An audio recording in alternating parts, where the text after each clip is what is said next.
ನಮ್ಮ ಸಮಾಜ ಬಾಂಧವರಿಗಾಗಿ ಜನಿವಾರವನ್ನು ಧಾರಣೆ ಮಾಡುವುದು ಹೇಗೆ ಹಾಗೂ ಜೀರ್ಣವಾದ ಜನಿವಾರವನ್ನು ವಿಸರ್ಜಿಸುವುದು ಹೇಗೆ, ಜನಿವಾರಕ್ಕೆ ಸಂಬಂಧಪಟ್ಟ ಹಲವಾರು ಮಾಹಿತಿಗಳನ್ನು ನಮ್ಮ ಸಮಾಜ ಬಾಂಧವರಿಗೆ ತಿಳಿಸುವ ಸಲುವಾಗಿ ಕಾರ್ಯಕ್ರಮವನ್ನು ಹಮ್ಮಿಕೊಂಡಿರುತ್ತಾರೆ. ಈ ಕಾರ್ಯಕ್ರಮದಲ್ಲಿ ನಮ್ಮೆಲ್ಲರಿಗೂ ಚಿರಪರಿಚಿತವಾದ ಪ್ರಖ್ಯಾತ ಅಂಕಣ ಬರಹಗಾರರು, ಪತ್ರಗಾರರು ಹಾಗೂ ವ್ಯಂಗ್ಯಚಿತ್ರಕಾರರೂ ಆದ ಜ್ಞಾನಭಂಡಾರವೆಂದರೂ ಅತಿಶಯೋಕ್ತಿಯಾಗದ ಶ್ರೀಯುತ HP ಮಂಜುನಾಥ್ ಅವರು ನಮ್ಮೆಲ್ಲರಿಗೂ ಇದರ ಬಗ್ಗೆ ಮಾರ್ಗದರ್ಶನವನ್ನು ನೀಡುತ್ತಿದ್ದಾರೆ. ನಾವೆಲ್ಲರೂ ಅತ್ಯಂತ ಶ್ರದ್ಧಾ ಭಕ್ತಿಗಳಿಂದ ಇಲ್ಲಿ ಸೇರಿದ್ದೀರಿ. ಆರಂಭದಲ್ಲಿ ನಿಮಗೆ ಯಜ್ಞೋಪವೀತಗಳನ್ನ ಒದಗಿಸಿದ್ದಾರೆ, ಪೂಜಾ ಸಾಮಗ್ರಿಗಳನ್ನು ಒದಗಿಸಿದ್ದಾರೆ. ಆ ಯಜ್ಞೋಪವೀತಗಳನ್ನ ಬಿಡಿಸ್ತಾ ಇದ್ದೀರಿ. ನೀವೆಲ್ಲ ಬಿಡಿಸಿ ಅದನ್ನ ಗೃಹಸ್ಥರಾದರೆ 2 ಜನಿವಾರಗಳು. ಯಜ್ಞೋಪವೀತ ಅಂದ್ರೆ ಜನಿವಾರ ಅಂತ ಹೇಳಿ, ಉಪವೀತ ಅಂತ ಹೇಳಿದ್ರೆ ಮತ್ತೊಂದು ವಸ್ತ್ರ ಅಂತ ಹೇಳಿ. ಯಾರೇ ವೇದೋಪನಿಷತ್ತುಗಳನ್ನ ಬೆಲೆ ಕೊಡೋರು, ಪುರಾಣ ಇತಿಹಾಸಗಳನ್ನ ಗೌರವಿಸುವವರು, ಅಧ್ಯಯನ ಮಾಡುವವರು, ಅನುಷ್ಠಾನ ಮಾಡುವವರು, ಅವರು ಬ್ರಾಹ್ಮಣರಾಗಿರಲಿ, ಕ್ಷತ್ರಿಯರಾಗಿರಲಿ, ವೈಶ್ಯರೇ ಆಗಿರಲಿ. ವೇದಕಾಲದಲ್ಲಿ ಈ 3 ವರ್ಗಗಳಿತ್ತು. ಪುರಾತನವಾದ ವೇದದ ಮೂಲದಲ್ಲಿ ಈ ಯಾವ ವಿಧಾನಗಳು ಇರಲಿಲ್ಲ, ಎಲ್ಲರೂ ಒಂದೇ ಅಂತ ಇತ್ತು. ಆಮೇಲೆ ಜ್ಞಾನದ ಕಡೆಗೆ ಹೋದವರು ಅವರಿಗೆ ಬ್ರಹ್ಮಜ್ಞಾನದ ಕಡೆಗೆ ಹೋಗ್ತೀವಿ ಅನ್ನೋರಿಗೆ ಬ್ರಾಹ್ಮಣ ಅಂತ ಕರೆದ್ರು. ಅವ್ರು ಯಾರೇ ಆಗಿರ್ಲಿ, ಹುಟ್ಟಿನಿಂದ ಯಾರೇ ಆಗಿರ್ಲಿ, ಜನ್ಮನ ಜಾಯತೆ ಶೂದ್ರೋ ಸಂಸ್ಕಾರದ ದ್ವಿಜ ಉಚ್ಛತೆ ಅಂತ ಹೇಳ್ತಾರೆ. ಹುಟ್ಟಿನಿಂದ ಎಲ್ಲರೂ ಶೂದ್ರರೇನೆ, ಯಾರು ಜ್ಞಾನಿಗಳಾಗಿರೋದಿಲ್ಲ, ಸಂಸ್ಕಾರದಿಂದ ಜ್ಞಾನಿಗಳಾಗ್ತಾರೆ.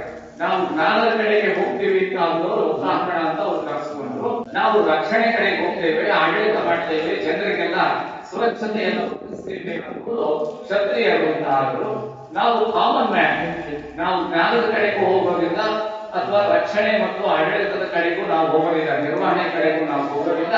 ನಾವು ಸಾಮಾನ್ಯ ಮನುಷ್ಯರಾಗಿ ಇರ್ತೇವೆ. ಇಂಗ್ಲಿಷ್ ಅಲ್ಲಿ ಕಾಮನ್ ಮ್ಯಾನ್ ಅಂತಾರೆ.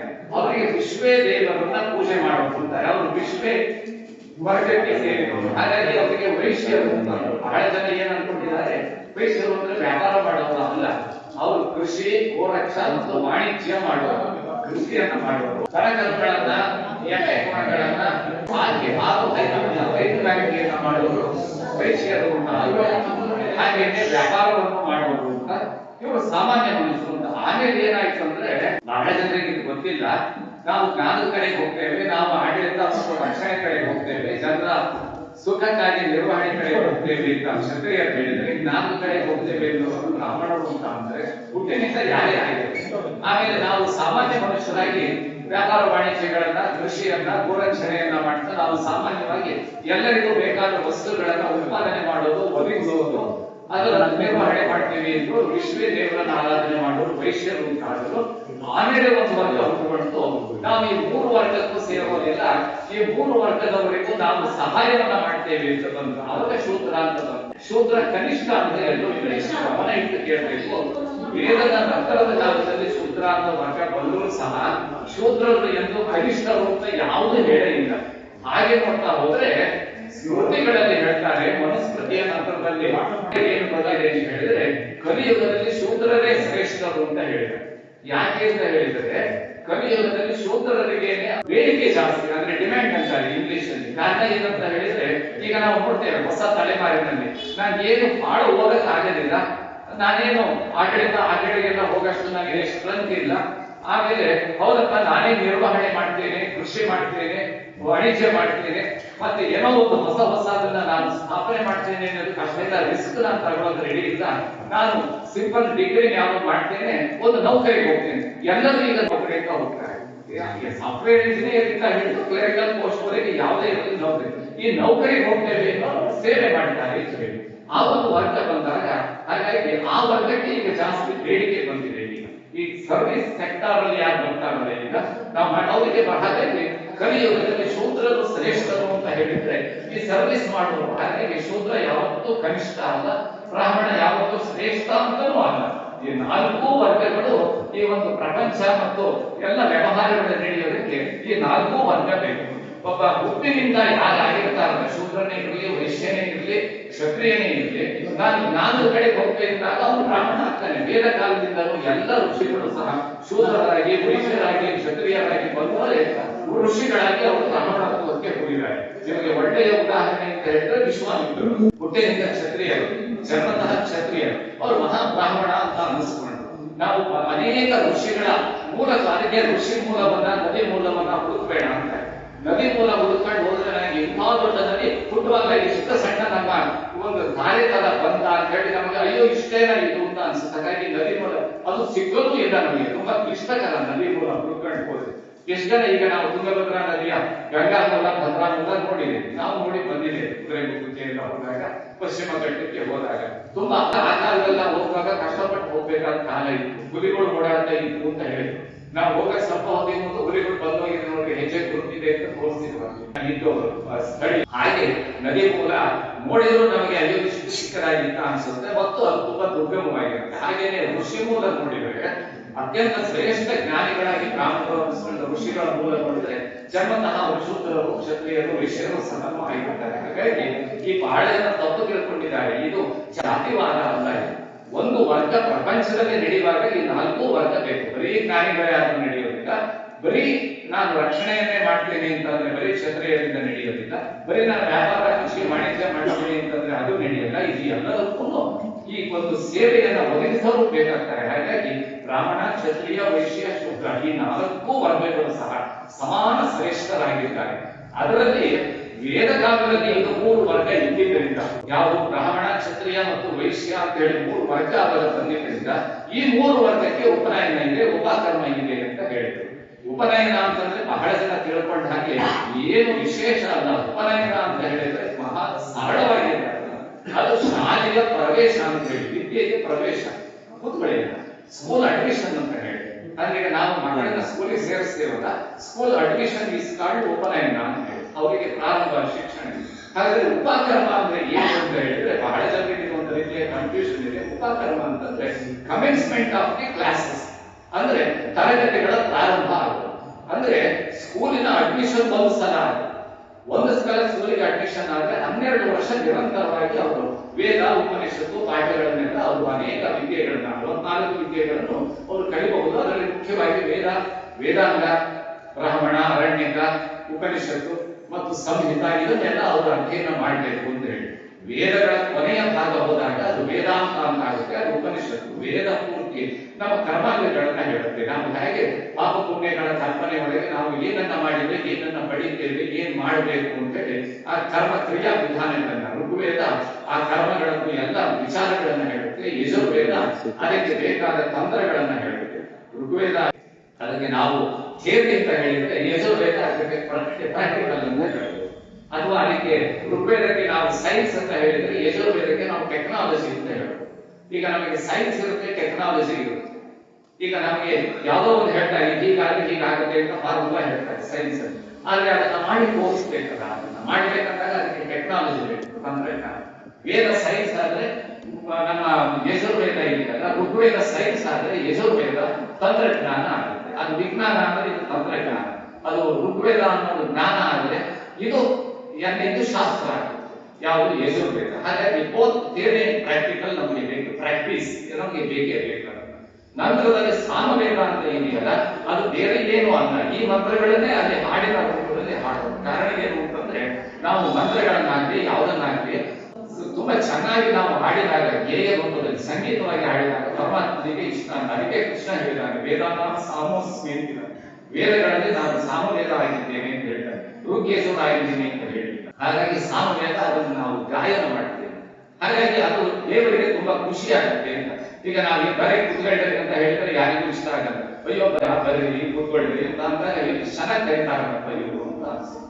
ನಾವು ಮಕ್ಕಳಿಗೆ ನಾವು ಕೊಟ್ಟು ತುಂಬ ಮಲ್ಕೊ ಅಂತಂದ್ರೆ ಮಲ್ಕೊಂಡಿರಲ್ಲ, ಲಾಲಿ ಮಲ್ಕೊ ಅಂತಂದ್ರೆ ಮಲ್ಕೊ. ಹಾಗೆ ನೋಡು ಇಟ್ಟಿದ್ದೀನಿ, ಉಳಿಸ್ಲಾ ಕೊಡ್ಲಾ ಅಂತ ಕೇಳಿದಾಗ ಮಕ್ಕಳಿಗೆಲ್ಲ ನಮ್ಮ ಮನೆ ಒಳಗೆ ಹಿರಿಯರು, ಅತ್ತೆ ಮಾವಂದ್ರು, ಅಜ್ಜ ಅಜ್ಜಿಯರು, ಅವರಿಗಾದ್ರೂ ಅಪ್ಪ ಅಮ್ಮಂದ್ರು, ನಾವು ಅವರಿಗೂ ಸಹ ಕಾಫಿ ಇಟ್ಟಿದ್ದೀನಿ ಕುಡಿದೇ ಇಲ್ಲ, ಅಪ್ಪಾಜಿ ಕಾಫಿ ಇಟ್ಟಿದ್ದೀನಿ ಕುಡಿತೀರಾ, ಅತ್ತೆ ಮೋರೆ ತಿಂಡಿ ಇಟ್ಟಿದ್ದೀನಿ ತಿಂತೀರಾ ಅಂತ ಎಷ್ಟು ಖುಷಿ ಆಗುತ್ತೆ. ಎಂತ ಸಸ್ಯ ಸಿಕ್ಕಿದಾರಪ್ಪ, ಎಂತ ಮಗ ಸಿಕ್ಕಿದಾರ ಅಂತ ಅಂದ್ಕೊಳ್ತಾರೆ. ಅದಕ್ಕೆ ಸಾಮ ಅಂತಾರೆ. ಸಾಮ ಅಂತ ಹೇಳಿದ್ರೆ ನಾವು ತುಂಬಾ ಅವರಿಗೆ ಹಿತವಾಗುವ ಹಾಗೆ ಹೇಳಬೇಕು, ಮಂತ್ರಗಳನ್ನು ಹಿತ ಆಗುವ ಹಾಗೆ ದೇವತೆಗಳಿಗೆ ಋಷಿಗಳಿಗೆ ಹೇಳೋದಕ್ಕೆ ಸಾಮ ಅಂತ. ಈ ಋಗ್ ಯಜುರ್ ಸಾಮ ಈ ಮೂರನ್ನು ಪ್ರತಿ ಅಥರ್ವ ವೇದ ಅಂತ ಇದೆ. ಅಥರ್ವ ವೇದ ತಪ್ಪೇನಲ್ಲ, ಈ ಅಥರ್ವ ವೇದಗಳಲ್ಲಿ ಇನ್ನೂ ಬಹಳ ವಿಶೇಷವಾಗಿ ಬರುತ್ತೆ. ಈ ಋಗ್ಯಜು ಸಾಮದಲ್ಲಿ ಇಲ್ಲದೆ ಇರೋ ಅನೇಕ ಅಂಶಗಳು ಅಥವಾ ಬಹಳ ಜನ ತಿಳ್ಕೊಂಡ ಹಾಗೆ ಅಥರ್ವ ವೇದ ಅಂತಂದ್ರೆ ಮಾಟ ಮಂತ್ರ ಅಥವಾ ಅಪರ ಇದನ್ನೆಲ್ಲ ಹೇಳುತ್ತೆ, ಅದು ಭೂತ ಪ್ರೇತ ಪಿಶಾಚಿ ಬಗ್ಗೆ ಇದೆ, ಏನೂ ಇಲ್ಲ. ಅಥರ್ವ ವೇದದಲ್ಲಿ ಮೋರ್ ದನ್ 75% ತುಂಬಾ ಒಳ್ಳೆಯದಿದೆ. ಎಲ್ಲೋ ಒಂದು 10-20% ಶೇಕಡ 20-25 ಅಥವಾ ಅದಕ್ಕಿಂತ ಕಡಿಮೆ ಇಂಥ ವಾಮಾಚಾರಗಳು ಕೆಲವೊಂದು ಈಗ ನಾವು ನೋಡುವಂತ ವಾಮಾಚಾರ ಅಲ್ಲ. ಯಾರೋ ಮನೆತನ ಹಾಳು ಮಾಡುವಂತ ಅವೆಲ್ಲವೂ ನಂತರ ಬಂದಿತ್ತು. ಮಾಟ ಮಂತ್ರ ಅಥರ್ವ ವೇದ ಮಾಟ ಮಂತ್ರಗಳನ್ನು ಹೇಳಿಲ್ಲ. ಈ ಶಕ್ತಿಗಳನ್ನ ನಾವು ಹೇಗೆ ನಿಗ್ರಹಿಸಬಹುದು ಅನ್ನೋದನ್ನ ಹೇಳಿದೆ.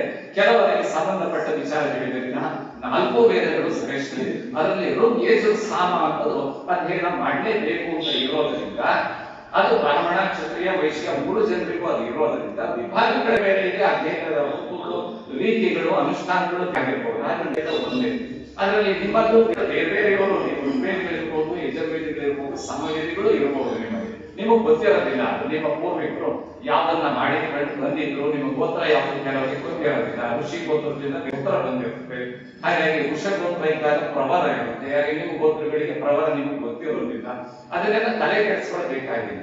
ಆಮೇಲೆ ಈಗ ಲೌಕಿಕದಲ್ಲಿರುವಾಗ ಇದನ್ನೆಲ್ಲವನ್ನೂ ನಾವು ಋಷಿ ಮುನಿಗಳು ಹೇಳಿದ ಹಾಗೆ ನಿರಂತರವಾಗಿ ಮಾಡ್ಕೊಂಡು ಹೋಗಕ್ಕಾಗಲ್ಲ. ಯಾಕೆಂದ್ರೆ ಈಗ ನಾವು ವೃತ್ತಿಯಿಂದ ಬೇರೆ ಆಗಿರ್ತೇವೆ, ಪ್ರವೃತ್ತಿಯಿಂದ ಬೇರೆ ಆಗಿರ್ತೇವೆ. ಹೀಗೆಲ್ಲ ಮಾಡ್ಕೊಂಡು ಬರುವ ನಮಗೆ ಉಪನಯನ ವಿಧಿ ಅಂತ ಇದೆಯಲ್ಲ, ಉಪ ಅಂತಂದ್ರೆ ಇಲ್ಲಲ್ಲ ಅಲ್ಲಿ, ಉಪ ಅಂತಂದ್ರೆ ಇದಲ್ಲ ಅದು, ಉಪ ಅಂತಂದ್ರೆ ಈಗ ನಾವು ಅನ್ಕೊಂಡಿರೋದಲ್ಲ ಇನ್ನೊಂದು, ಉಪ ಅಂತಂದ್ರೆ ಹೊಸತು, ಹೀಗೆ ನಾನಾ ಅರ್ಥ ಇದೆ. ಉಪ ಅಂದ್ರೆ ಸಮೀಪ ಅಂತ ಹೇಳಿ, ಉಪನಯನ ಅಂತಂದ್ರೆ ಇದಲ್ಲ ಅದು. ಈಗ ನಾವೇನು ಲೌಕಿಕ ತಿಳ್ಕೊಂಡಿದ್ದೇವಲ್ಲ, ಇದಲ್ಲ ಅದು, ಅದ್ಯಾವುದು ಅಲೌಕಿಕವಾಗಿದ್ದನ್ನ ತಿಳ್ಕೊಳ್ತೇವೆ. ಅದಕ್ಕಾಗಿ ನಮ್ಮ ಕಣ್ಣನ್ನ ತೆಗಿತೇವೆ. ನಯನ, ನಮ್ಮ ಕಣ್ಣ ತೆಗಿತೇವೆ ಅಂತಂದ್ರೆ ನಾವು ಆ ಕಡೆಗೆ ಕೆಳ್ಕೊಳ್ತೇವೆ. ನಮ್ಮ ಕಣ್ಣ ತೆಗೆಯೋದಿಲ್ಲ, ನಾವು ಆ ಕಡೆಗೆ ಕೆಳ್ಕೊಳ್ತೇವೆ. ಅವಾಗ ನಮ್ಗೆ ಅದು ಬರುತ್ತೆ. ನಮ್ಮ ಕಿವಿಗೆ ಬರುತ್ತೆ, ನಮ್ಮ ಕಣ್ಣಿಗೆ ಬರುತ್ತೆ, ನಮ್ಮ ಮನಸ್ಸಿಗೆ ಬರುತ್ತೆ, ನಮ್ಮ ಹೃದಯಕ್ಕೆ ಬರುತ್ತೆ, ನಮ್ಮ ಮೆದುಳಿಗೆ ಬರುತ್ತೆ. ಹಾಗೆ ನಾವು ಅದನ್ನ ತಗೊಂಡಿದ್ದೀವಿ, ನಮ್ಮ ಕಣ್ಣು ತೆಗಿತೀವಿ ಅಂತಂದ್ರೆ ನಾವು ತೆರೆದಿಗೆ ಬರ್ತೇವೆ. ಅದಕ್ಕೆ ಉಪ ಅಂದ್ರೆ ಇಲ್ಲಲ್ಲ ಅಲ್ಲಿ ಅಂತಂದ್ರೆ ಲೌಕಿಕರಿಂದ ಅಲ್ಲಿಗೆ.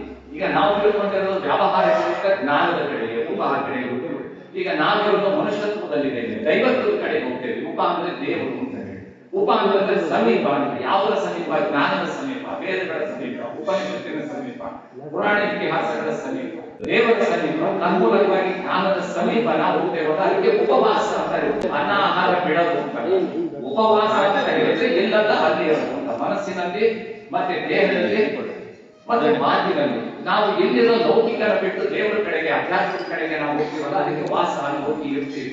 ಹಂಗೆ ಹೋಗುವಾಗ ನಾವು ಹೊಟ್ಟೆ ತುಂಬ ಊಟ ಮಾಡ್ಕೊಂಡು ಹೋದ್ರೆ ಆಲಸ್ಯ ಬರುತ್ತೆ, ಅಥವಾ ಏನೋ ತೊಂದರೆಗಳಾಗ್ಬೋದು ನಮಗೆ, ಜೀರ್ಣ ಶಕ್ತಿದು, ಅಥವಾ ಅದ್ರ ಕಡೆಗೆ ನಮಗೆ ಮನಸ್ಸು ಹೋಗ್ಬೋದು. ಮತ್ತಷ್ಟು ತಿನ್ಬೇಕು, ಮತ್ತೆ ಕುಡಿಬೇಕು, ಅಥವಾ ತಿಂದಿದ್ದು ಜೀರ್ಣಿಸ್ಕೊಳ್ಳೋದು ಹೇಗೆ, ಮತ್ತೆ ತಗೊಳ್ಳೋದು ಹೇಗೆ ಅಂತ ಅವಾಗ ಆಲಸ್ಯ ಬರುತ್ತೆ.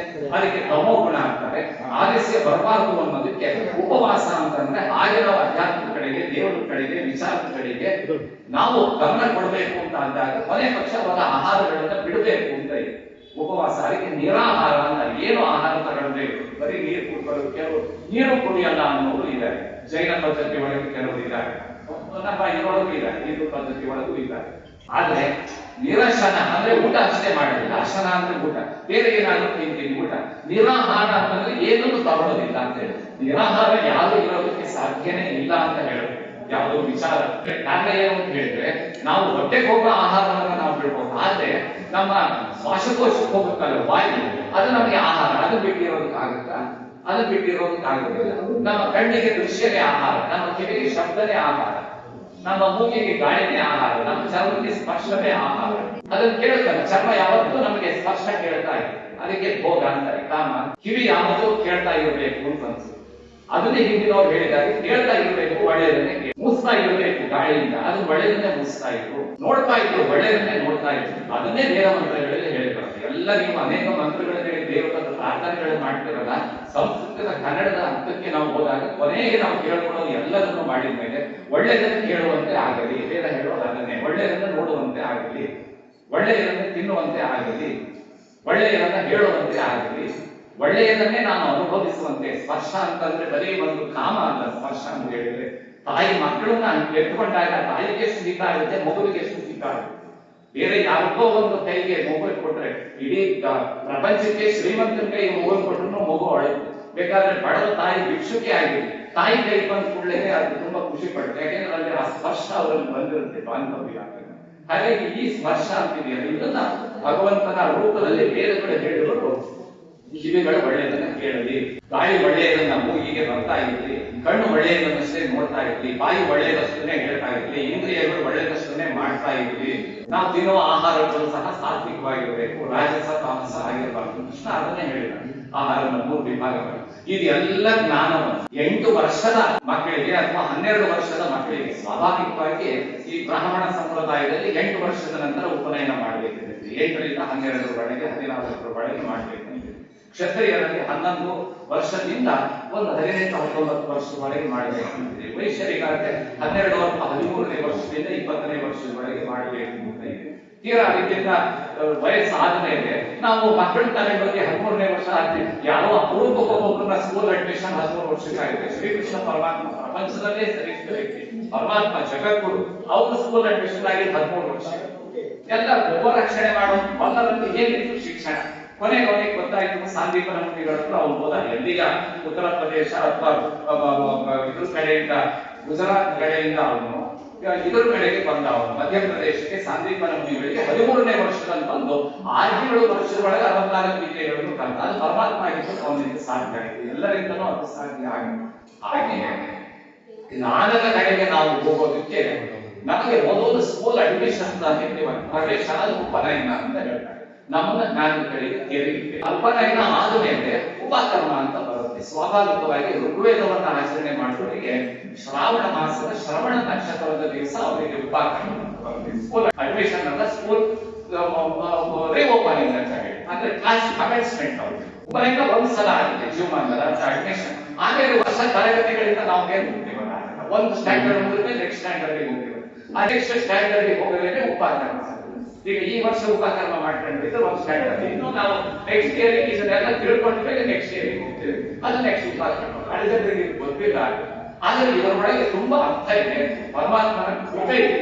ಇದನ್ನ ಗೊತ್ತಿರಲೇ ಇರಲಿ, ಶ್ರದ್ಧಾ ಭಕ್ತಿಗಳಿಂದ ಮಾಡಿದಾಗ, ಹಿಂದೆ ಋಷಿಮುನಿಗಳು ಪೂರ್ವಿಕರು ಹೇಳಿದ್ದಾರೆ, ತಿಳ್ಕೊಂಡು ಮಾಡಿದಾಗ ಪುಣ್ಯ ಮತ್ತು ಅದರಿಂದ ಪ್ರತಿಫಲ ಜಾಸ್ತಿ.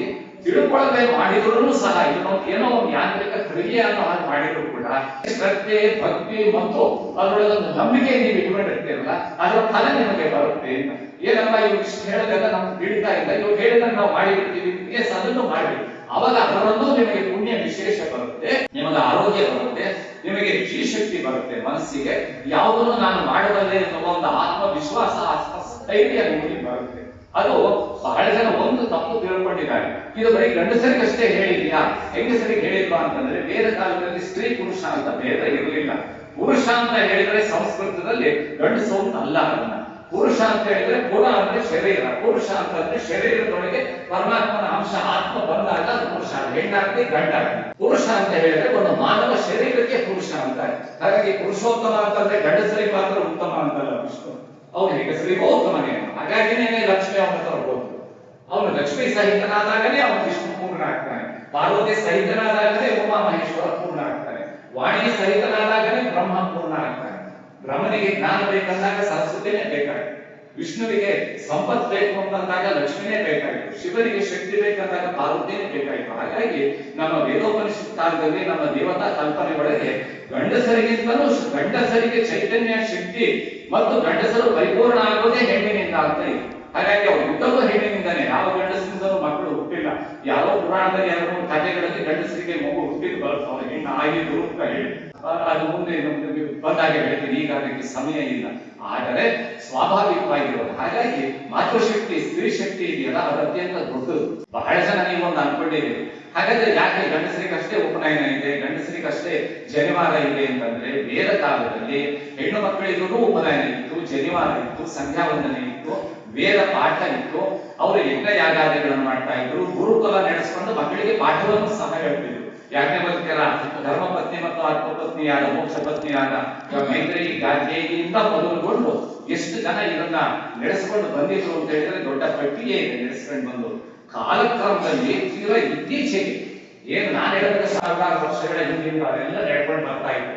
ತೀರಾ ಇತ್ತೀಚೆಗೆ 1000 ಅಥವಾ 500, 700, 800 ವರ್ಷಗಳಿಂದ ಈಚೆಗೆ ಅಂತ ನಾವು ಹೇಳ್ಬೋದು. ಅದನ್ನ 1000 ವರ್ಷದಿಂದ ಈಚೆಗೆ ಮಾತ್ರ ಹೆಣ್ಣು ಮಕ್ಕಳನ್ನ ಯಾವಾಗ ನಾವು ಗೃಹ ಕೃತ್ಯಕ್ಕೆ ಸೀಮಿತಗೊಳಿಸಲಾಗುವುದೋ ಅವಾಗ ಒಂದು ನೆವ ಹುಡುಕೊಂಡು ಅವ್ರು ತಿಂಗಳ ರಜೆ ಎಲ್ಲ ತಗೊಳ್ತಾರೆ, ಅವ್ರಿಗೆ ನೈರ್ಯ ಇರುತ್ತೆ, ಬೇಡ ಅವರು ಅಂತ ಹೇಳಿ ನಾವು ನಮ್ಮ ಅನುಕೂಲಕ್ಕೆ ಮಾಡಿ ಅವ್ರನ್ನ ದೂರ ಇಟ್ವಿ. ಹಾಗೆ ನೋಡ್ತಾ ಹೋದ್ರೆ ನಮಗಿಂತ ಚೆನ್ನಾಗಿ ಕಲ್ತು ಅವ್ರು ಮಾಡ್ತಾ ಇದ್ರು, ಅವ್ರನ್ನ ನಾವು ದೂರ ಇಟ್ವಿ. ಆದ್ರೆ ಹೆಣ್ಣು ಮಕ್ಕಳಿಗೆ ವೇದ ಕಾಲದಲ್ಲಿ ಗಂಡು ಮಕ್ಕಳಿಗೆ 8ರಿಂದ 12 ವರ್ಷ ಹೀಗೆ ಉಪನಯನವನ್ನ ಮಾಡಿದ್ರೆ, ಹೆಣ್ಣು ಮಕ್ಕಳಿಗೆ ಮದುವೆಯ ಹಿಂದಿನ ದಿವಸ ಅಥವಾ ಮದುವೆಯ ದಿವಸ ಉಪನಯನವನ್ನ ಮಾಡ್ತಾ ಇದ್ರು. ಹೆಣ್ಣು ಮಕ್ಕಳಿಗೂ ಉಪನಯನ ಅದು ಎಲ್ಲಿವರೆಗೆ ಅಂದ್ರೆ ಕೌಸಲ್ಯ ರಾಮನಿಗೆ ಪಟ್ಟಾಭಿಷೇಕ ಆಗುತ್ತೆ ಅಂತ ಹೇಳಿ ಕೌಸಲ್ಯಗೆ ಹೇಳಕ್ಕೆ ಹೋಗ್ಬೇಕು ಅಂತ ಹೋಗುವಾಗ ಕೌಸಲ್ಯ ಯಜ್ಞ ಯಾಗಾದಿಗಳನ್ನ ಮಾಡ್ತಾ ಇದ್ರು ಅಂತ. ಅಂದ್ರೆ ಸ್ತ್ರೀಯರಿಗೆ ಅವಾಗ ಉಪನಯನ ಇತ್ತು, ಯಜ್ಞ ಯಾಗಾದಿಗಳು ಇತ್ತು, ಎಲ್ಲರನ್ನು ಜನ್ವಾರ ಹಾಕೊಂಡು ಮಾಡ್ತಾ ಇದ್ರು ಅಂತ ಗೊತ್ತಾಗುತ್ತೆ. ಎರಡನೇ, ಅದೇ ರಾಮಾಯಣದಲ್ಲಿ ಹನುಮಂತ ಸೀತೆಯನ್ನು ಹುಡುಕೊಂಡು ಹೋಗುವಾಗ ಅಲ್ಲಿ ಇಲ್ಲಿ ಎಲ್ಲಾ ನೋಡಿದವನು, ಇನ್ನು ಸೀತೆ ಇದ್ದೇ ಇದ್ರೆ ರಾಮ ಹೇಳಿದ ಪ್ರಕಾರ ಅವಳು ಇಲ್ಲಿಗೆ ಬರಬಹುದು. ಎಲ್ಲಿಗೆ ಬರಬಹುದು? ಈ ಅಶೋಕ ವನದ ಹತ್ರ.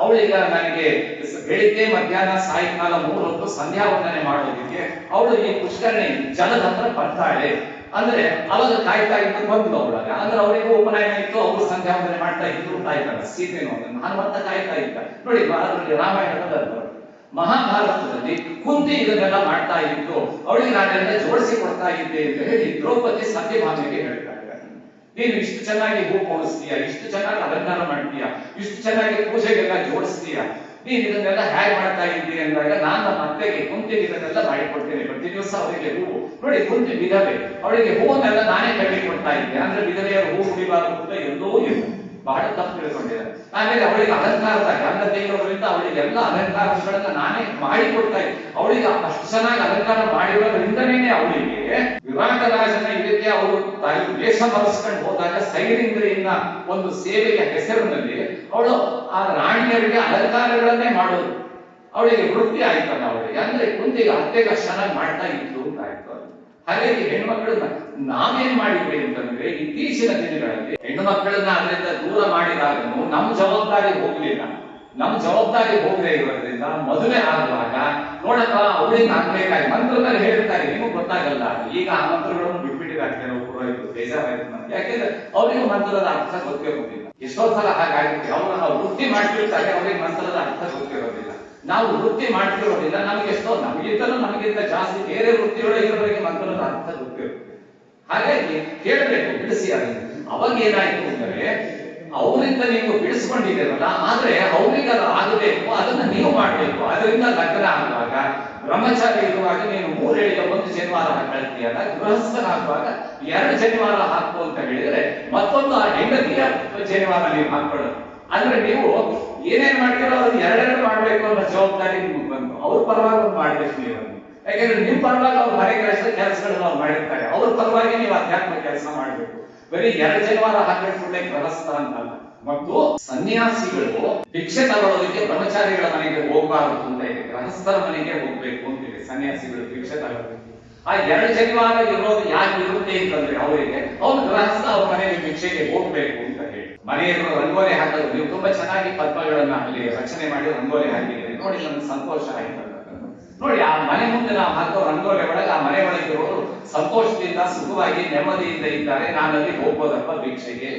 ಬರೀ ದೇವರಿಗೆ ಅಷ್ಟೇ ಅಲ್ಲ, ಆ ಮನೆ ಒಳಗೆ ಪೂಜೆ ಪುನಸ್ಕಾರ ನಮ್ಗೆ ಶಬ್ದ ಕೇಳಿಸ್ತಾ ಇದೆ, ಚೆನ್ನಾಗಿದ್ದಾರೆ, ಹೋಗ್ಬೋದು. ಅದೇನು ಇಲ್ಲ ಅಂದ್ರೆ ಏನ್ ತೊಂದರೆ ಇದೆಯೋ ಬೇಡ, ಇವೆಲ್ಲ ಸಂಕೇತಗಳು ನಮಗೆ. ಜೊತೆಗೆ ನಮ್ಮ ಮನಸ್ಸಿನ ಆನಂದ, ಆಮೇಲೆ ನೋಡೋರಿಗೂ ಖುಷಿ ಆಗಲ್ಲ, ಓಡಾಡೋರಿಗೆ ಅನ್ನೋದು ಏನೋ ಕಂಡ್ರೆ ಆ ಮನೆ ಬಗ್ಗೆ ಒಂದು ಗೌರವ ಬರುತ್ತೆ, ನಮಗೂ ಒಂದು ಧನ್ಯತಾ ಭಾವನೆ ಬರುತ್ತೆ.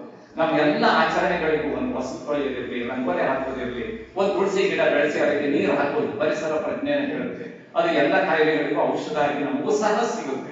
ಇವು ಎಲ್ಲವನ್ನು ನಮಗೆ ಏನೇನು ಆಚರಣೆಗಳನ್ನ ಮಾಡಿದಾರೋ ಎಲ್ಲವೂ ಅತ್ಯಂತ ವೈಚಾರಿಕವಾಗಷ್ಟೇ ಅಲ್ಲ, ವೈಜ್ಞಾನಿಕವಾಗಷ್ಟೇ ಅಲ್ಲ, ಅತ್ಯಂತ ಅದು ಎಲ್ಲ ರೀತಿಯಿಂದಲೂ ಸಹ ಇನ್ನೊಬ್ಬರಿಗೆ ಸಂದೇಶ ಕೊಡೋ ಹಾಗಿದೆ. ಅದನ್ನ ಏನೋ ಇದೊಂದು ಬೇಡ ಅಂತ ಬಿಟ್ರೆ ಎಲ್ಲದಕ್ಕೂ ನಾವು ಬಿಡೋದಕ್ಕೂ ಕಾರಣ ಇರುತ್ತೆ, ತಗೊಳ್ಳೋದಕ್ಕೂ ಕಾರಣ ಇರುತ್ತೆ. ತಗೊಳ್ಳೋ ಕಾರಣಗಳು ಶ್ರೇಷ್ಠವಾಗಿದೆ. ಅದಕ್ಕೆ ಪ್ರಪಂಚದ ಬೇರೆ ದೇಶಗಳು ನಮ್ಮ ದೇಶದ ನಮ್ಮ ಸನಾತನ ಸಂಸ್ಕೃತಿಯನ್ನು ಕಲಿಯೋದಕ್ಕೆ ಬರ್ತಾ ಇದ್ದಾರೆ, ನಾವು ಬಿಡ್ತಾ ಇದ್ದೇವೆ.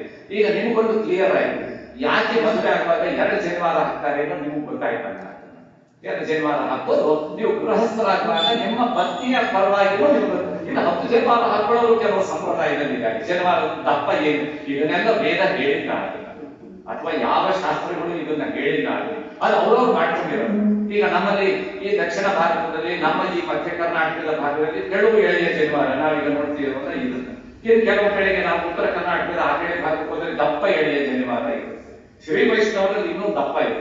ಆರಾಮ ಜನಿವಾರ, 10 ಜನಿವಾರ ಹಾಕೊಳ್ಳೋರಿದ್ದಾರೆ. ಆದ್ರೆ ಜನಿವಾರ ಅಂತಂದ್ರೆ ಅದು ದಪ್ಪನೋ ತೆಳ್ಳಗೋ, ಅದು ನಾವು ದಾರವನ್ನ ಏನು ಏಕಾಂಗಿಯಿಂದ ಬಂದು ಸಿದ್ದೇಶ್ವರ ಆ ಪರಮೇಶ್ವರನ ಈಶ್ವರನ ಒಂದು ನಾಲಿಗೆಯಿಂದ ಹುಟ್ಟಿದವರು ಜಿವೇಶ್ವರ ಮಹಾನುಭಾವರು. ಅವರು ಎಲ್ಲ ಪ್ರಪಂಚಕ್ಕೆ ದೇವತೆಗಳಿಗೇನೆ ವಸ್ತ್ರವನ್ನ ಕೊಡಬೇಕು, ಮಾನ ಮುಚ್ಚಿಕೊಳ್ಬೇಕು, ಮತ್ತು ಪರಿಸ್ಥಿತಿ ಪ್ರಕೃತಿಯಿಂದ ನಾವು ರಕ್ಷಣೆಯನ್ನ ಪಡಿಬೇಕು, ನಾವು ಚಂದವಾಗಿ ಕಾಣಿಸ್ಬೇಕು. ದೇವತೆಗಳಿಗೆ ಐಡೆಂಟಿಟಿ ಕೊಟ್ಟವರು ಅದನ್ನ, ಅಂದ್ರೆ ಅವರಿಗೆ ವಸ್ತ್ರದಿಂದ ಐಡೆಂಟಿಟಿ ಬಂದಿದೆ ಅಂದ್ರೆ ಅದಕ್ಕೆ ಜಿವೇಶ್ವರ ಪುಣ್ಯಾತ್ಮರೇ ಕಾರಣ ಆಗಿದೆ. ಈಗ ನೋಡಿ, ಅಂತ ಜಿಹ್ವೇಶ್ವರರು ಆದಿಪರಾಶಕ್ತಿಯ ಕೋರಿಕೆ ಮೇಲೆ ಶಿವನ ನಾಲಿಗೆಯಿಂದ ಹೊರಗೆ ಬಂದಾಗ ಅವರು ನೂಲಿನಿಂದ ಬಟ್ಟೆಯನ್ನ ನೇದ್ರು, ಹಾಸು ಹುಕ್ಕಾಗಿ ನೇದ್ರು. ಅಂತಹ ನೂಲಿನ 3 ಎಳೆಯನ್ನ ನಾವು ಹಾಕೊಳ್ತೀವಲ್ಲ, ಜನಿವಾರದಲ್ಲಿ ಅದು 3 ಎಳೆ ಅಂತಂದ್ರ ಜನಿವಾರವನ್ನ ನಾವು ಮಾಡುವಾಗ ಆ ದಾರ ನಮ್ಮ 21 ಗಿಡಿಯಷ್ಟು ಇರ್ಬೇಕಂತ. ಅದರ ಉದ್ದ ನಮ್ಮದು ಮುಷ್ಟಿ ಇದೆಯಲ್ಲ, 21 ಮುಷ್ಟಿಯಷ್ಟು ಉದ್ದ ಇರ್ಬೇಕು ಅದರದ್ದು ಟೋಟಲ್ ಲೆಂತ್. ಅದನ್ನ ನಾವು 3 ಪಾರ್ಟ್ ಮಾಡಿದಾಗ 7 ಗಿಡಿ ಅಂತ 7 3 21 ಆಗುತ್ತೆ. ಅದನ್ನ 3 ಎಳೆಯನ್ನಾಗಿ ಮಾಡ್ತೀವಿ. ಮತ್ತು ಅದನ್ನ ಮಾಡುವಾಗನೇ ನಾವು ಗಂಟು ಹಾಕ್ಬೇಕಂತಿದೆ. ಮೊದಲು ಪವಿತ್ರ ಗಂಟನ್ನ ಹಾಕಿ ಆಮೇಲೆ ಇಲ್ಲಿ ಆ ಗಂಟು ಅಂತ ನಿಮ್ಗೆ ಈಗ ಆಲ್ರೆಡಿ ಹಾಕಿ ಒಂದು ಗಂಟಿಂದ ನಿಮ್ಗೆ ಈಗ ಕೊಟ್ಟಿದ್ದಾರೆ. ಅದನ್ನ ನಿಮ್ಮ ಜನ್ಮಾರದಲ್ಲಿ ಗಂಟಿದೆ. ಅದು ಮೊದಲು ಆ 2 ಎಳೆಗಳನ್ನ ಸೇರಿಸಿ ಪವಿತ್ರ ಗಂಟು ಹಾಕ್ತೇವೆ. ಮತ್ತು ಆ 3 ಎಳೆಗಳಿಗೆ ಆ ಗಂಟಿನ ಎಳೆಗಳನ್ನ ಸುತ್ತಿ ಸಮಯ ಇದ್ದಾಗ ಮುಂದೆ ಬಂದಾಗ ನಾನು ನೀವು ಅದನ್ನೆಲ್ಲ ತೋರಿಸಿ ಕೊಡ್ತೇವೆ. ನಾವೇ ಅದನ್ನ ಮಾಡ್ಕೊಳ್ಳೋದು ಮತ್ತು ಒಳ್ಳೆಯದು ಅಂತ. ಆಮೇಲೆ ಅದನ್ನ ಮತ್ತೆ ಟ್ವಿಸ್ಟ್ ಆಗಿರೋ ಮತ್ತೊಂದು ಪವಿತ್ರ ಗಂಟನ್ನ 3 ಎಳೆಯೂ ಟ್ವಿಸ್ಟ್ ಆಗಿ ಬಂದಿದ್ದೊಳಗೆ ಈ ಮೊದಲು ಪವಿತ್ರ ಗಂಟು ಹಾಕಿರೋ 2 ಎಳೆಗಳನ್ನ ಅದಕ್ಕೆ ಸುತ್ತು, ಅದರ ಕುಂಚು ಕಾಣಿಸಿದ ಹಾಗೆ ಅದನ್ನ ಸುತ್ತನ್ನು ಸುತ್ತಿ ಅದಕ್ಕೆ ನಾವು ಇಲ್ಲಿ ಇಟ್ಕೊಳ್ಳುತ್ತೇವೆ. ಅಂದ್ರೆ ನೀವು ಎಳೆದಾಗ ಅದು ತಾನಾಗಿ ಗಂಟ, ಅದಕ್ಕೆ ಬ್ರಹ್ಮ ಗಂಟು ಅಂತಾರೆ. ಬ್ರಹ್ಮ ಅಂದ್ರೆ ದೊಡ್ಡದು ಅಂತ, ಬ್ರಹ್ಮ ಅಂದ್ರೆ ಶ್ರೇಷ್ಠ ಅಂತ, ಬ್ರಹ್ಮ ಅಂತಂದ್ರೆ ಪರಮೋಕ್ಷ ಅಂತ ಹೇಳಿ ಅದಕ್ಕೆ ಗ್ರಂಥಿ ಅಂತಾರೆ. ಗ್ರಂಥಿ ಅನ್ನೋದು ನಮ್ಮ ಕನ್ನಡದಲ್ಲಿ ಗಂಟು ಅಂತ ಇದೆ.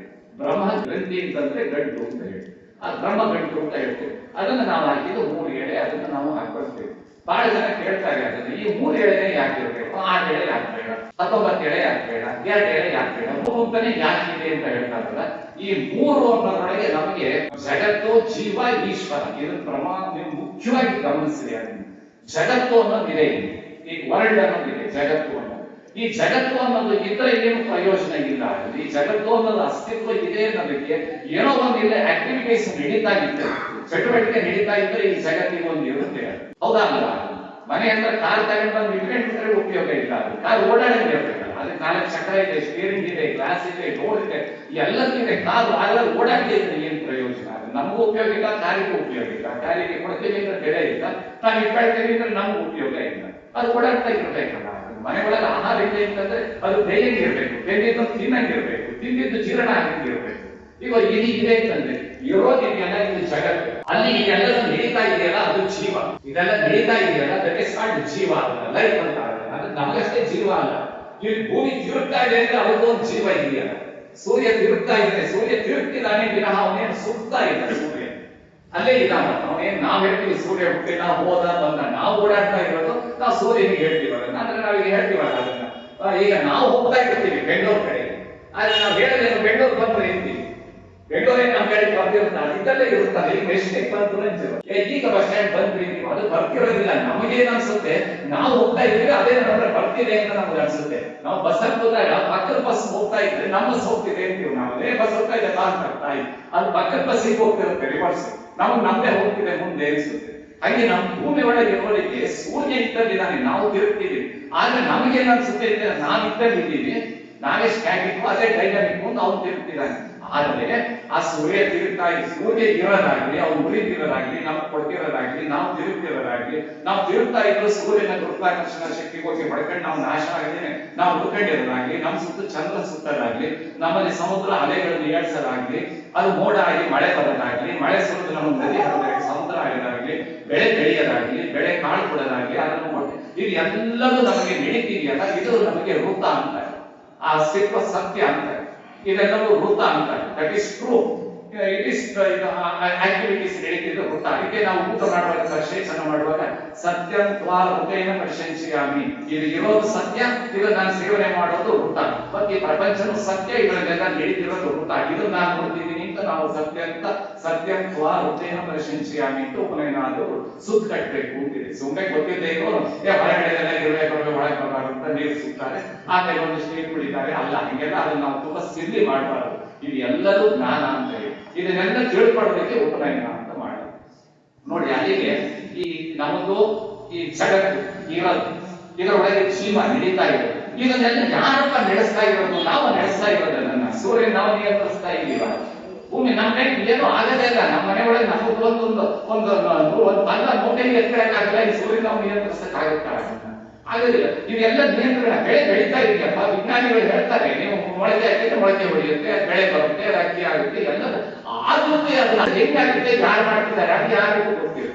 ಗಂಡು ಹಣ್ಣು ಸೇರಿದಾಗ ಗರ್ಭ ಕೊಡುತ್ತಪ್ಪ, ಅದನ್ನ ಬೆಳೆಯುತ್ತಪ್ಪ, ಇಂತಿಂತ ಎಲ್ಲ ಹೇಳ್ತಾರೆ ಡಾಕ್ಟರ್ ವಿಜ್ಞಾನಿಗಳು. ಹೌದಾ, ಕೂಡುತ್ತೆ, ಅವಾಗ ಅದರೊಳಗ ಶಕ್ತಿ ಇದೆ, ಅದು ಹೋಗುತ್ತೆ, ಅವ್ರು ಕೊಡ್ತಾರೆ, ಅದು ಬರುತ್ತೆ, ಜೀವ ಬರುತ್ತೆ. ಆ ಜೀವ ಯಾರು ಕೊಡಕ್ಕಾಗುತ್ತೆ? ಅದೆಲ್ಲರೂ ನಮ್ಮಿಂದ ಆಗೋದಿಲ್ಲ, ಅದು ಇದೆಯಲ್ಲ ಅದು ಪರಮಾತ್ಮನಿಂದ ಆಗಲ್ಲ. ಅದಕ್ಕೆ ಈಶ್ವರ ಅಂತ. ಹಾಗಾಗಿ ಜಗತ್ತು ಇದ್ರೆ ಸಾಲದು, ಜೀವ ಇದ್ರೆ ಸಾಲದು. ಇದೆಲ್ಲರೂ ನಡಿಬೇಕಂದಾಗ ಈಶ್ವರ ಬೇಕು. ಆ ಈಶ್ವರನೇ ಪರಮಾತ್ಮ, ಅವನೇ ಶಿವ, ಅವನೇ ಬ್ರಹ್ಮ, ಅವನೇ ವಿಷ್ಣು, ಅವರೇ ನಾವು ಯಾವ ಶಕ್ತಿ ದೇವಿ, ನಾವು ಯಾವ ಪಂಚಾಯತನ ಅಂತ ಹೇಳ್ತಾರೆ. ಹಿಂದೆ ಅನಾದಿ ಕಾಲದೊಳಗೆ ಇದ್ದಿದ್ದು ಗಣಪತ್ಯ, ಶೈವ, ಶಾಕ್ಯ, ವೈಷ್ಣವ ಮತ್ತು ಸೌರ ಅಂತ ಇತ್ತು. ಅದನ್ನ 5 ವಿಭಾಗಗಳು ದೇವರಲ್ಲಿ ಇತ್ತು. ಅದನ್ನ ಎಲ್ಲ ಪೂಜೆ ಮಾಡೋದನ್ನ ಆದಿ ಜಗದ್ಗುರು ಶಂಕರಾಚಾರ್ಯರು ನಮಸ್ಕಾರ ಮಾಡಿ. ಜಗದ್ಗುರು ಶಂಕರಾಚಾರ್ಯರು, ಆದಿ ಜಗದ್ಗುರು ಶಂಕರಾಚಾರ್ಯರು ಸನಾತನ ಧರ್ಮದಲ್ಲಿ ಈ ಎಲ್ಲ ಭೇದಗಳನ್ನ ತೆಗೆದು ಎಲ್ಲರನ್ನು ಒಂದು ಮಾಡಿದ್ರು. ಹಾಗಾಗಿ ನಾವು ನೀವು ಇಡೀ ಅಖಂಡ ಪ್ರಪಂಚದಲ್ಲಿ ಭಾರತ ದೇಶದ ಸನಾತನ ಧರ್ಮ ಅಂದ್ರೆ ಅವಾಗಿನ ಭಾರತ ದೇಶ ಅಖಂಡ ಭಾರತ ಅಂತ ಹೇಳಿದ್ರೆ ಎಲ್ಲೆಲ್ಲಿಂದ ಅಲ್ಲಿ ಗ್ರೀಸು ಮತ್ತೆ ಇರಾನ್ ನಿಂದ ಹಿಡಿದು ನಮ್ಮ ಈ ಕಡೆ ಚೀನಾದವರೆಗೆ, ಈ ಕಡೆ ಶ್ರೀಲಂಕಾ ದಾಟುವರೆಗೆ ಇದ್ದ ಒಂದು ಭರತ ಖಂಡ ಅಂತಾರೆ. ಸಂಕಲ್ಪದಲ್ಲಿ ಅದನ್ನು ಹೇಳ್ತೀನಿ. ಅದೆಲ್ಲ ಒಂದಾಗೋದಕ್ಕೆ ಅಂತ ಪುಣ್ಯಾತ್ಮಗಳು ಕಾರಣ ಆಗಿದೆ. ನೋಡಿ, ಈ ಜಗತ್ತು ಜೀವ ಈಶ್ವರ, ಸತ್ವ ತಮಸ್ಸು ರಜಸ್ಸು, ಬಲ ನಮಗೆ ಆತ್ಮಬಲ, ದೇಹಬಲ, ಬುದ್ಧಿಬಲ. ಅದನ್ನೇ ನಮಗೆ ಬಲಮಸ್ತು ತೇಜ ಅಂತ ಹೇಳ್ತೀವಿ. ನಾವು ಇದನ್ನು ಹೇಳುವಾಗ ಜನ್ಮಾರ ಹೇಳುವಾಗ ಬಲಮಸ್ತು ತೇಜ, ಯಾರಿಗೆ ಬಲ ಮತ್ತು ತೇಜಸ್ಸಿದೆಯೋ ಅವರಿಗೆ ಎಲ್ಲದಕ್ಕೂ ಸಾಧನೆ ಮಾಡುದು. ಆ ಬಲ ಬುದ್ಧಿಬಲ, ದೇಹಬಲ, ಆತ್ಮಬಲ, ಆ 3 ಬಲಗಳನ್ನು 3 ಎಳೆ ಕೊಡುತ್ತೆ. ಜಗತ್ತು ಜೀವ ಈಶ್ವರವನ್ನು ತೋರಿಸುತ್ತೆ. ನಾವು ಸತ್ವ ತಮಸ್ಸು ರಜಸ್ಸು ಅಂತ 3 ಇದೆ, ಅದು 3 ಇಲ್ಲಿ ಸಂಕೇತ. ಸ್ವರ್ಗ, ಭೂಮಿ ಮತ್ತು ಪಾತಾಳ, ಇದು 3 ಇದೆ. ಭುವ ಸುಭ, ಭೂಲೋಕ, ಭುವರ್ಲೋಕ, ಸುವರ್ಲೋಕ, ಭೂಮಿ. ಮತ್ತೆ ಇಲ್ಲಿಂದ ಬೇಡಿದ ಅಂತರಿಕ್ಷ, ಭೂಮಿ ಒಳಗೆ ಅಗ್ನಿ, ಅಂತರಿಕ್ಷದಲ್ಲಿ ವರುಣ, ಅದರ ಮೇಲೆ ಸೂರ್ಯ ಅಂದ್ರೆ ಬಾಹ್ಯಾಂತರಿಕ್ಷದಲ್ಲಿ. ನೋಡಿ, ವಿಜ್ಞಾನನು ಅದನ್ನೇ ಹೇಳುತ್ತೆ, ಅಂತರಿಕ್ಷ ಬಾಹ್ಯಾಂತರಿಕ್ಷ. ನಮ್ಮ ರಾಕೆಟ್ ಈ ನಮ್ಮ ಆರ್ಬಿಟ್ ಒಳಗೆ ಸುತ್ತಾ ಇದ್ರೆ, ವಿಮಾನ ಹೇಗಾದ್ರು ನಮ್ಮ ರಾಕೆಟ್ ಆರ್ಬಿಟ್ ಒಳಗಿದ್ದಾಗ ಅದಕ್ಕೆ ಅಂತರಿಕ್ಷ ಅಂತಾರೆ.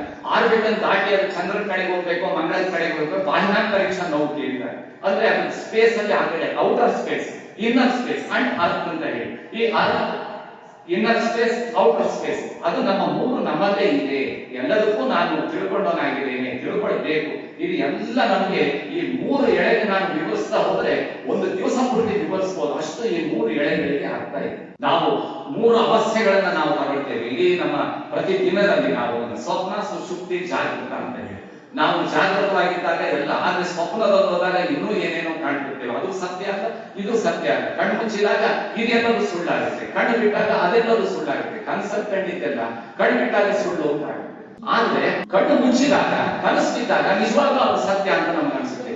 ಇಲ್ಲಿ ಏನೆಲ್ಲ ಇದ್ರೂ ನಮಗೆ ತೃಪ್ತಿ ಆಗಿರಲ್ಲ.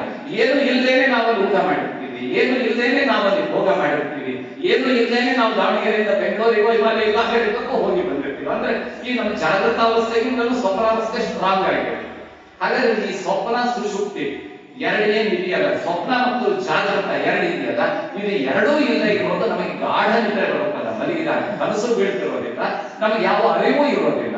ಅವಾಗ ನಮಗೆ ನಾವು ಉಸಿರಾಡ್ತಿರೋದು ನಮಗೆ ಗೊತ್ತಿರೋದಿಲ್ಲ. ನಮಗೆ ನಮ್ಮ ನಗರದಲ್ಲಿ ಎಲ್ಲೋ ತಿಪ್ಪೆ ಗುಂಡಿ ಅಂತ ಹಾಕಿ ಬಂದ್ರು ಗೊತ್ತಾಗೋದಿಲ್ಲ, ದೊಡ್ಡ ಪಲ್ಲಂಗದಲ್ಲಿ ಏರ್ಸಿದ್ರು ಗೊತ್ತಾಗಲ್ಲ. ಅವಾಗ ಮಹಾ ದೊಡ್ಡ ರಾಜಗಿದ್ದವನಿಗೂ ತಾನು ರಾಜ ಅಂತ ಗೊತ್ತಿರೋದಿಲ್ಲ, ಸೇವಕನಿಗೂ ತಾನು ಸೇವಕ ಅಂತ ಗೊತ್ತಿಲ್ಲ. ನಮಗಿರೋ ನೋವುಗಳು ಎಲ್ಲವೂ ನಾವು ಏನು ಇದ್ದೇವೆ ಗಾಢ ನಿದ್ರೆ ಬಂದ್ಬಿಟ್ರೆ ನೋವನ್ನು ಮಾಡ್ತೀವಿ, ಅಕ್ಕಪಕ್ಕದಲ್ಲಿ ಇದ್ದವರನ್ನು ಬರೀತೀವಿ, ನಮ್ಮ ಆಸ್ತಿ ಸಂಪತ್ತು ಎಲ್ಲ ಮಾಡ್ತೀವಿ. ಎಚ್ಚರಾದ ಮೇಲೆ ನಮ್ಗೆ ಅವೆಲ್ಲ ಗೊತ್ತಾಗುತ್ತೆ, ಕನಸಲ್ಲಿ ಗೊತ್ತಾಗುತ್ತೆ. ಆದ್ರೆ ಅದಕ್ಕೆ ಆನಂದ ಸ್ಥಿತಿ ಅಂತಾರೆ.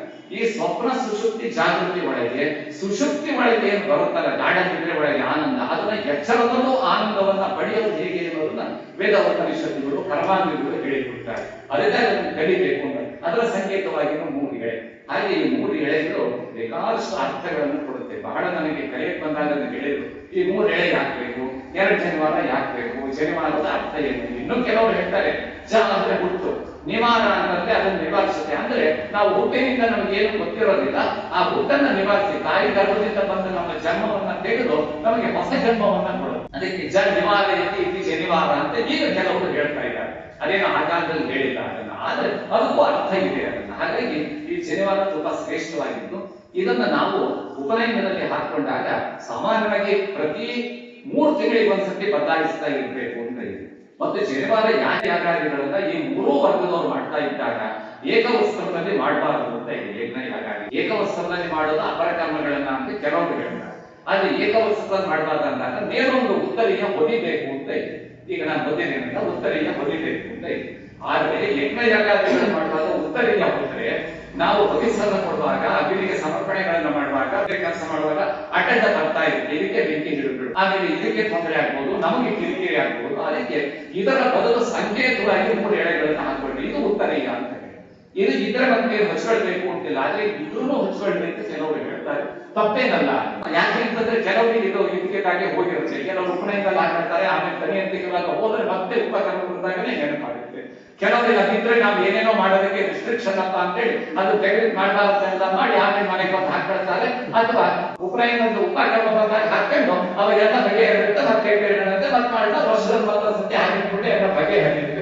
ಎಲ್ಲ ನಾವು ಮಾಡ್ಕೊಂಡಿರೋದು ಅಷ್ಟೇ. ಅದನ್ನ ಹಾಕೊಂಡಾಗ ಉಳಿಸ್ಕೊಳ್ಬೇಕು. ಅಕಸ್ಮಾತ್ ಅದು ಹೆಚ್ಚು ಕಡಿಮೆ ಆದ್ರೆ ಮತ್ತೆ 3 ತಿಂಗಳಿಗೊಮ್ಮೆ ಬದಲಾಯಿಸಕ್ಕೆ ಇದ್ರೂ ಅದರೊಳಗೆ ವಿಸರ್ಜನೆ ಮಾಡುವಾಗ ಹೇಳ್ತಾರೆ ಉಪವೀತಂ ಭಿನ್ನ ತಂತು ಜೀರ್ಣ ಕಶ್ಮದ ದೂಷಿಕಂ ವಿಸೃಜಾಮಿ ಅಂತ ಹೇಳ್ತಾರೆ. ಅಂದ್ರೆ ಅದು ತಂತು ಅಂತಂದ್ರೆ ಎಳೆದು ಅದು ಕಟ್ಟಾಗಿ ಬಹಳ ವೀಕ್ ಆಗಿದ್ರೆ ಮತ್ತು ಅದು ತುಂಬಾ ಗಲೀಜ್ ಆಗಿದ್ರೆ, ಆಮೇಲೆ ಕಶ್ಮದ ಕಸ ಗಿಸಗಳು ಅದಕ್ಕೆ ಸೇರ್ಕೊಂಡಿದ್ರೆ, ಯಾವ್ದು ಈಗ ಸಿಗಿಸ್ಕೊಂಡಿರ್ತೀವಿ ಅದಕ್ಕೇನೋ ತಂತಿ ಮತ್ತೇನೊಂದು ಪಂಚನೆ ಯಾವ್ದೋ ದಾರ ಅದಕ್ಕೆ ಸುತ್ಕೊಂಡು ಏನೇನೋ ಅಂಡಾವನ್ನ ಕಾಣಿಸ್ತಾ ಇರುತ್ತೆ. ಅದಕ್ಕೆ ಅದನ್ನ ಬಿಟ್ಟು ಇನ್ನೊಂದನ್ನ ಹಾಕೊಳ್ಳೋದು ಅಂತ ಅದಕ್ಕೆ ಆ ಮಂದಿರದಲ್ಲಿ ಹೇಳ್ತಾರೆ ವಿಸರ್ಜನೆ. ಹಂಗೇನಾದ್ರೂ ಆಗಿದ್ರೆ ಅವಾಗ ಬದಲಾಯಿಸ್ತಿರ್ಬೇಕು. ಇನ್ನು ಯಾವ್ದಾದ್ರು ಮೈಲಿಗೆಗಳಿಗೆ ಹೋಗಿ ಬಂದಾಗ ಜನಿವಾರ ತೆಗಿಬೇಕು ಅಂತ ಆಮೇಲೆ ಬಂದು ಸೇರ್ಕೊಂಡಿರ್ತೀವಿ, ಯಾರೋ ತೀರ್ಕೊಂಡಿರ್ತಾರೆ, ಅಲ್ಲಿ ಹೋಗಿ ಬಂದಾಗ ಸ್ನಾನಾದಿಗಳನ್ನ ಮಾಡಿ ಜನಿವಾರ ಬದಲಾಯಿಸಿ ಹೊಸ ಜನಿವಾರ ಹಾಕೊಳ್ರಿ ಅಂತ ಹೇಳಿ ಅದೊಂದು ನಾವು ಮಾಡ್ಕೊಂಡಿರೋದು ಒಂದು ಸಂಪ್ರದಾಯ, ನಾವೇ ಮಾಡ್ಕೊಂಡಿರೋದು, ತಪ್ಪೇನಿಲ್ಲ. ಅದರಿಂದ ಒಂದು ನಮಗೆ ಆ ಒಂದು ಜನಿವಾರದ ಬಗ್ಗೆ ಒಂದು ಪಾಠಕೃತಿಯನ್ನು ಬರುತ್ತೆ, ಮಾಡಿ ಒಂದು ವಿಷಯದ ಬಗ್ಗೆ ನಮಗೆ ಗಂಭೀರತೆಯೂ ಬರುತ್ತೆ. ಅಂದ್ರೆ ಅಲ್ಲಿ ಹೋಗಿ ಬಂದ್ಬಿಟ್ಟೆ ಮುಗಿತಪ್ಪ ಅನ್ನೋದಿಲ್ಲ. ಮನೆಗೆ ಬಂದು ಇಷ್ಟೆಲ್ಲ ಮಾಡಿದಾಗ ಅಪ್ಪ ಒಬ್ಬ ವ್ಯಕ್ತಿಯ ಅಂತ್ಯಕಾಲದಲ್ಲೂ ನಾನು ಇಷ್ಟು ಮಾಡಿದ್ದೀನಿ ಅಂದಾಗ ಅವ್ರ ಜೀವಕ್ಕೂ ಒಂದು ಬೆಲೆ ಇತ್ತು, ನನ್ನ ಜೀವಕ್ಕೂ ಒಂದು ಬೆಲೆ ಇದೆ. ಇದೆಲ್ಲ ಸಂದೇಶ ಕೊಡುತ್ತೆ. ಈ ನಮ್ಮ ಸನಾತನ ಧರ್ಮದಲ್ಲಿ ಎಲ್ಲರೂ ಒಳ್ಳೆಯ ಬದುಕಿಗೆ ಸಂದೇಶ ಕೊಡೋದೇ ಇದಾಗಿದೆ. ಈ ನಿಟ್ಟಿನಲ್ಲಿ ಉಪನಯನ ಯಾರ್ಯಾರಿಗಾಗಿದೆಯೋ ಅವರು ಉಪಕರ್ಮಗಳನ್ನ ಮಾಡ್ಕೊಳ್ತಾ ಬರ್ತಾರೆ. ನಾನ್ ಹೇಳಿದಾಗ ಋಗ್ವೇದದವರಿಗೆ ಶ್ರವಣ ನಕ್ಷತ್ರ ಇದ್ದಾಗ, ಯಜುರ್ವೇದದವರಿಗೆ ಶ್ರಾವಣ ಮಾಸದ ಹುಣ್ಣಿಮೆ ಮತ್ತು ಸಾಮವೇದಿಗಳಿಗೆ ಈ ಶ್ರಾವಣ ಮಾಸದಲ್ಲಿ ಭಾದ್ರಪದ ಮಾಸದಲ್ಲಿ ಬರುವ ತೃತೀಯ, ಶುಕ್ಲ ತೃತೀಯ ಅಂದ್ರೆ ಸಾಮಾನ್ಯವಾಗಿ ಗೌರಿ ಹಬ್ಬ ಅಂತೀವಲ್ಲ, ಅವತ್ತು ಅವರು ಜನಿವಾರ ಹಾಕೊಳ್ಳೋದು ಇದೆ. ಆದ್ರೆ ನಿಮಗೀಗ ಇವತ್ತು ಶ್ರಾವಣ ಮಾಸದ ಶುಕ್ಲ ಪಕ್ಷದ ಏಕಾದಶಿಯ ದಿವಸ ನಿಮಗೀಗ ನಡೀತಾ ಇದೆ. ದಶಮಿ ಆಚರಣೆಯು ಇವತ್ತು ಇದೆ ಅಂತ ಹೇಳಿದಾಗ ಇವತ್ತು ತಿಥಿ ಏಕಾದಶಿ ಮೂಲ ನಕ್ಷತ್ರ ಇವತ್ತು ಭಾನುವಾಸದ ಅಂದ್ರೆ ಇವತ್ತು ಭಾನುವಾರ ಇವತ್ತು. ಹಾಗಾದ್ರೆ ಅಂತ ಹೇಳಿದ್ರೆ ನಮ್ಮಲ್ಲಿ ಹಾಗೆ ಈಗ ನಮ್ಮಲ್ಲಿ ಯಾವುದೋ ಒಂದು ಮೈಲಿಗೆಗೆ ನಾವು ಹೋಗಿ ಬಂದಾಗ ನಾವು ಇದಾಗವರೆಗೂ ಕಾಯ್ತೀವ, ಯಾವುದು ಶ್ರವಣ ನಕ್ಷತ್ರ ಬರೋವರೆಗೂ ಅಥವಾ ಹುಣ್ಣಿಮೆ ಬರೋವರೆಗೂ, ಯಾವುದು ಶ್ರಾವಣ ಹುಣ್ಣಿಮೆ ಬರೋವರೆಗೂ ಅಥವಾ ಭಾದ್ರಪದದ ಬರೋವರೆಗೂ ನಾವು ಕಾಯ್ತೀವ, ಶುಕ್ಲ ತೃತೀಯ ಬರೋವರೆಗೆ. ಅವತ್ತೇ ನಾವು ಅಂದ್ರೆ ಜನಿವಾರ ಯಾವಾಗಾದ್ರೂ ಹಾಕೊಳ್ಬಹುದು. 3 ತಿಂಗಳಿಗೆ ಒಂದ್ಸತಿ ಬದಲಾಯಿಸೋದು ಇದನ್ನೆಲ್ಲ ಕಾಯ್ತಾರೆ. 3 ದಿನ ಆದಾಗ ಹಾಕೊಳ್ತಾರೆ. ಹಾಗೆ ಜನಿವಾರ ಹಾಕೊಳ್ಳಿಕ್ಕೆ ಉಪಕರ್ಮ ಮಾಡಿ ಅವ್ರವ್ರು ಕೊಟ್ಟಿರ್ತಾರೆ, ಅದು ಮಾಡ್ಬಾರದು ಆ ದಿವಸ ಅಂತ. ಆದರೆ ನಮಗೆ ಪಾಠ ಓದೋದಕ್ಕೆ ಸ್ಕೂಲ್ ಅಡ್ಮಿಷನ್ ಅವತ್ತಿನ ದಿವಸನೇ ಓದ್ಬೇಕಂತಿದೆ, ದಿವಸ ಓದ್ಬೋದಲ್ಲ. ಹಾಗಾಗಿ ನೀವಿವತ್ತು ಏಕಾದಶಿ ದಿವಸ ಜನಿವಾರ ಹಾಕೊಳ್ಳೋದು ಯಾವ ತಪ್ಪು ಇದೆ. ಈಗ ಶ್ರಾವಣ ಮಾಸನೂ ಶುಕ್ಲ ಪಕ್ಷನೂ ಹೌದು, ಇವತ್ತು ಏಕಾದಶಿ ಹೌದು.